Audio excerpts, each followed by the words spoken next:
radical humanists in India, with particular reference to Andhra Pradesh, played major role in the field of aesthetics and fine arts. No other association can compete with them in that field, especially the humanists in Telugu area under the leadership of Alapati Ravindranath. 1940s only they started magazines and movement. That is unique in the history of humanist progress. Now, around 1940s, Alapati Ravindranath, who hailed from Govada village, stopped his education in the middle and then settled in Tenali town, started journals and got excellent books from abroad about aesthetics, about sex and sex revolution. Alapati Ravindranath in 1940s, to start with, established one magazine called Jyoti. That Jyoti really changed many people. Persons like Chalam and others contributed to the magazine. And Rauri Bharadwaj, similarly so many other writers, were employed in the magazine and contributed new trends in stories. This Jyoti magazine influenced youth so much that the youth were asked not to read the magazine because it is spoiling their minds, which is not. But elders who are not familiar with the modern trends, especially the sex education, thought that the magazine is spoiling the youth. Ravindranath got all the volumes of sex education from America. Havelock Ellis volumes he purchased and then kept as a reference. When stories are published in his magazine, he used to send these stories to the available doctors and ask them to verify the facts. After their certificate only, he used to publish. Jyoti magazine, with its circulation, influenced all the circles, especially the journalists and educated public. In 1948, he published one article about family planning. Family planning was new in India at that time, and it was a taboo, not allowed. But he published the article of Ellen Roy and said, "We support this." But somebody went to the court and filed a suit against the magazine and Ravindranath. So, government in those days, not in favor of family planning, punished Ravindranath with some fine. He paid, but he never regretted, and he continued his campaign for family planning. The magazine, with its circulation, influenced almost all circles. Chalam used to write very revolutionary stories. Sometimes used to challenge Ravindranath, "Can you publish my story I am sending?" Then Rabindranath said, let us see, you send it. Then Rabindranath published. Chalam was taken back that all other magazines rejected and refused to publish because of the revolutionary thoughts. Rabindranath is daredevil in the field of aesthetics and he published. Like that, he encouraged innovation in storytelling and aesthetics. Now, Rabindranath from Tenali started another two magazines. One is Rerani, another is Abhisarika. These magazines also partly sex education, partly revolutionized the youth in scientific thinking.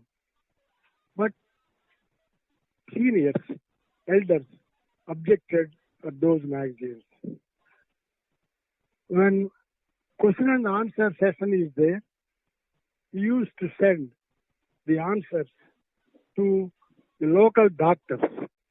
When the doctors certify that the matter is correct and scientific, then only he used to publish them in the magazines. That's how he proceeded in a very, very scientific way in running the magazine, which is a trendsetter in 1940s and 50s. Then he dared to criticize people like Narla Venkateswara Rao, who was editor of Andhra Prabha at that time. Andhra Prabha was very influential and Narla was a very powerful editor in those days. People dare not criticize him. But Rabindranath did not go back on these lines. He criticized his editorials and on one editorial he commented, is it Narla's editorial or Bokka Beradu? Bokka Beradu means double mouth snake. There is one peculiar snake with two heads. That one is at the tail, one is at the head. That is a very peculiar one. It's called Bokka Beradu. That means double-headed thing. So he commented on Narla's editorial. Is it Bokka Beradu or Narla's editorial? Please tell me. Then it hurt Narla very much because nobody dared to say against Narla in 1940s and 50s. At that time, on the day this criticism appeared, Narla's first son died in Madras. So Narla commented with friends, see, he has chosen a time where I am lamenting for the death of my first son. He commented like this. It was very hurting. That Rabindranath didn't know. So somebody came and told him, this is what Narla's reaction about your comment. Then immediately, Narla, before Narla reacted further, Rabindranath went to Madras and met him, apologized, saying that he never knew the death of his first son. Like that, Rabindranath played very, very important role in magazine journalism. Then he bought all the volumes of sex education and Havelock Ellis and then studied them, circulated them. On the basis of those volumes, he contributed several articles in the magazine.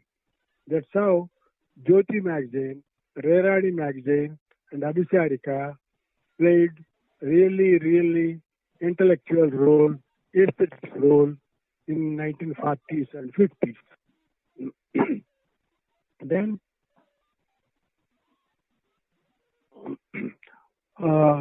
in those days,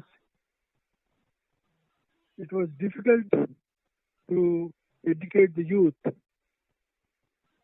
in a very moderate, polite language. But Rabindranath tried to do that with the help of writers like Rahuri Bharadwaja and others.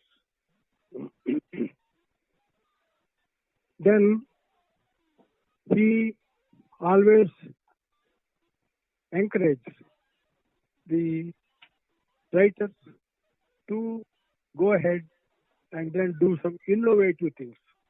That's how we find old Jyotis, old Rerani, and old Abhishayaka with full of innovative articles and matters. That's why youth used to buy, read, and then hide them so that the elders may not seek those magazines. It was almost 10 years period between 1940 and 1950. The humanist wing of cultural aspects played the role. This is how it has become a trend-setting one. The same Rabindranath, after 1950, stopped all the magazines, and then from Tenali, he migrated to Hyderabad.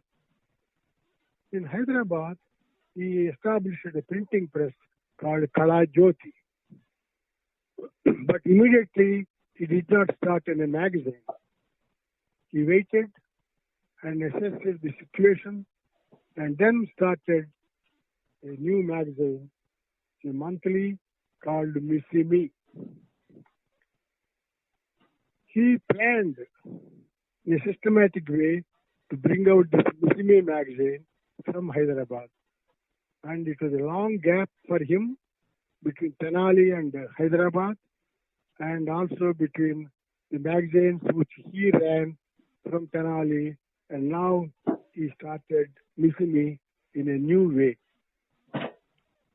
At the time of Missy Me, he again brought the Encyclopedia of Social Sciences. We don't find such encyclopedias even in the large libraries like Osmania University. That's a very rare, unique thing. But he got it from America and then kept it as a reference so that whenever there is a new point, he will refer the Encyclopedia of Social Sciences. That is a very rare and unique thing. Like that, he used to buy good books from America and Europe when a good review appeared in Time magazine and other magazines. One such unique thing is Intellectuals. That is the title of the book by Paul Johnson. Wonderful style, racy style, and he covered many intellectuals in those articles. And it was sold very well. Time magazine gave a very favorable review. Then Rabindranath gave that intellectuals book to Mr. Venkateswara Reddy from Tenali, who was a retired lecturer and turning into Buddhism. So he said, please, based on this book, write articles to Missy Me magazine. Venkateswara Reddy studied them and then contributed the story articles. Then they published it as Intellectuals. But unfortunately, Venkateswara Reddy claimed that book as his own. That may not be intentional, but it was printed, and then on the book it was written as Venkateswara Reddy is the author. But some people later objected.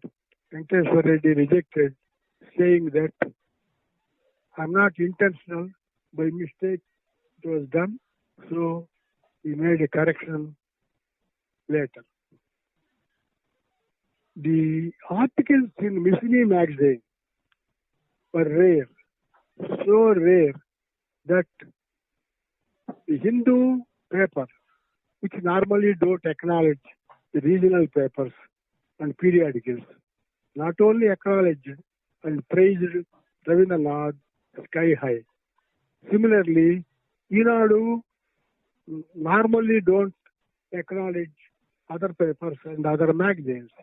They also praised Rabindranath for his capacity to run such a wonderful magazine called Missimi, a monthly, under the leadership of Rabindranath. And this magazine was running successfully.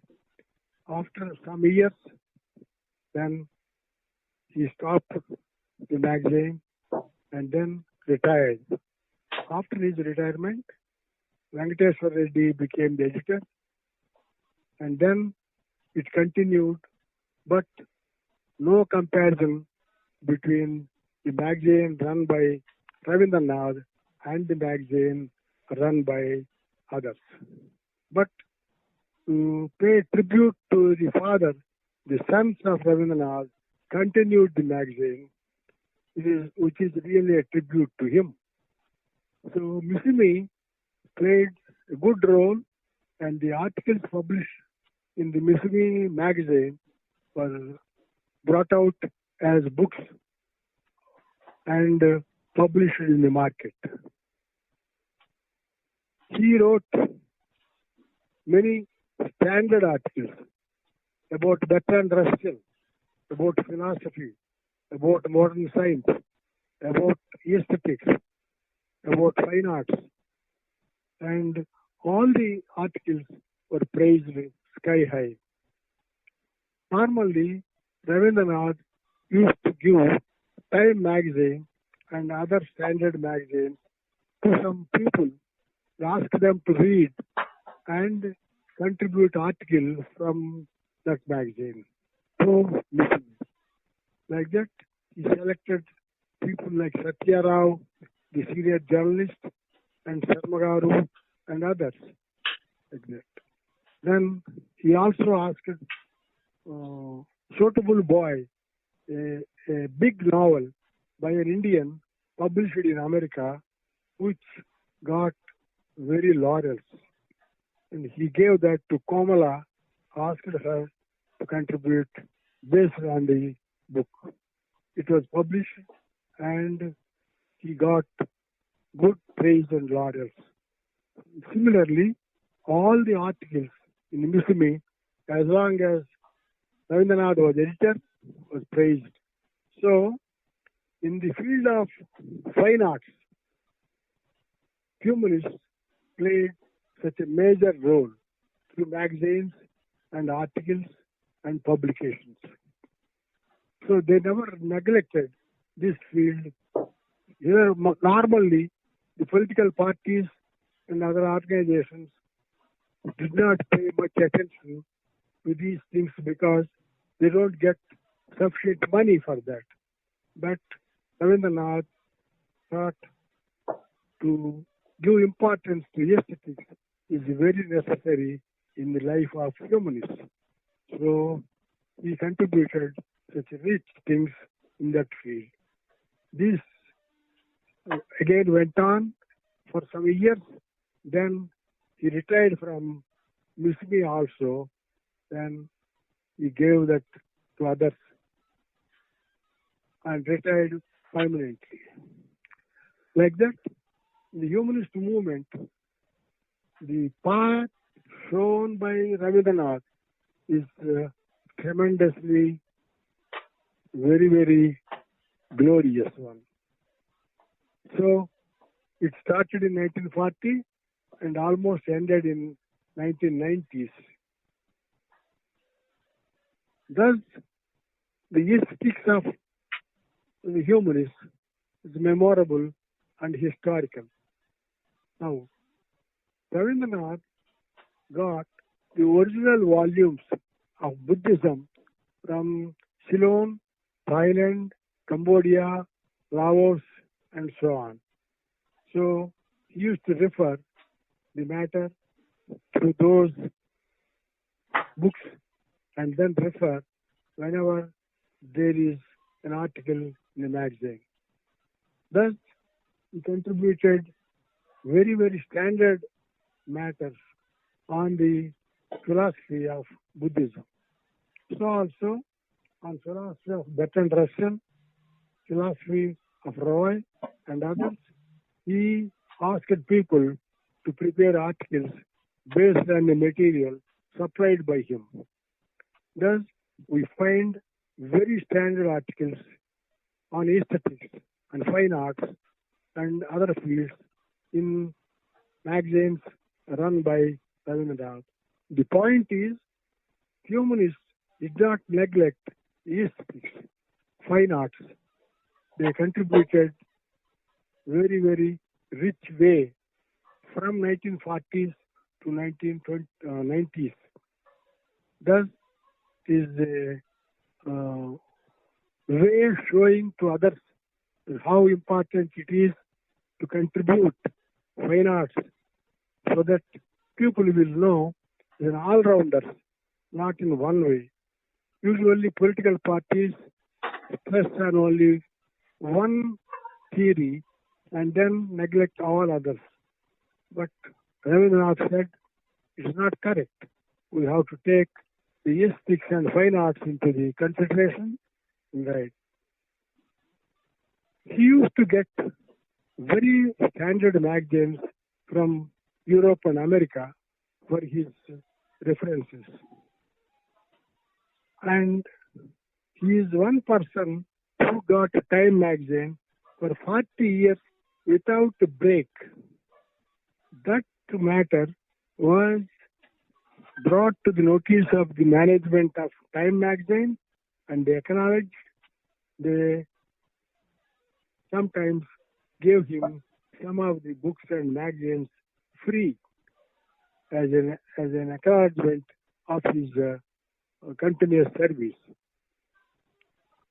He traveled only once in America and only met few people, but he collected good material. And one such thing is the story of civilization. That is 12 volumes. That's also a very good contribution for the magazines, and it is a way for others to run the magazines and to lead the way. Thus, the way shown by Alpert Rabindranath without much education, but with his daredevil approach